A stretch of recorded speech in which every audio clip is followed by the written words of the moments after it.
Hello guys, welcome back to day 7 of my cut. आता मी बनवत घेतले 12 अंड्यांची भुर्जी. ह्यामध्ये मी माझ्या 2 मील्स डिवाइड करणार आहे. आज आहे ब्रास बँडची ऑर्डर आणि ड्युरिंग ऑर्डर मला मील्सच्या बाबतीत टेन्शन राहणार नाही. ऑर्डरला जाण्याच्या अगोदर मी माझी फर्स्ट मील घेतली, म्हणजे मी बनवलेली भुर्जी आणि राईस अर्धा खाऊन घेतला. बाकीचा राहिलेला मी खाणार at the time of lunch as a second. जाता जाता बॅड कंडिशन ऑफ रोड मुळे बाल्कनी सीटची फली खालती पडली.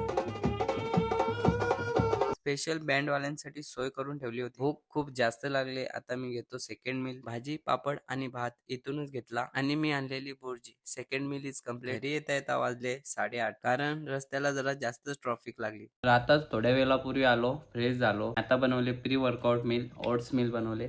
मील घेऊन झाल्यानंतर जाणार जिमला. बिकॉज ऑफ व्हिडिओ एडिटिंग जिमला यायला जरा जास्तच लेट झाला. तर आज आहे माझा फुल वर्कआउट सेशन. ची सुरुवात बार्बल रोईंग वर केली. ड्युरिंग वर्कआउट रेस्ट टाइम खूप कमी घेतला. Second workout chest supported dumbbell rowing approx 1 minute और may be less than 1 minute rest time होता. This is third workout for lower back. अजून पण काही वर्कआउट केले, पण ते रेकॉर्ड करायला भेटले नाही. जर रेकॉर्ड करायला गेलो असतो तर वर्कआउट पूर्ण नसता झाला. ही माझी post workout meal. 6 boiled eggs, homemade chicken and bhakri. Before a sleep I drink creatine monohydrate. Muscle building साठी जेवढी डाएट महत्वाची असते, तेवढाच रेस्ट पण महत्वाचा असतो. Good night guys, see you tomorrow with new video.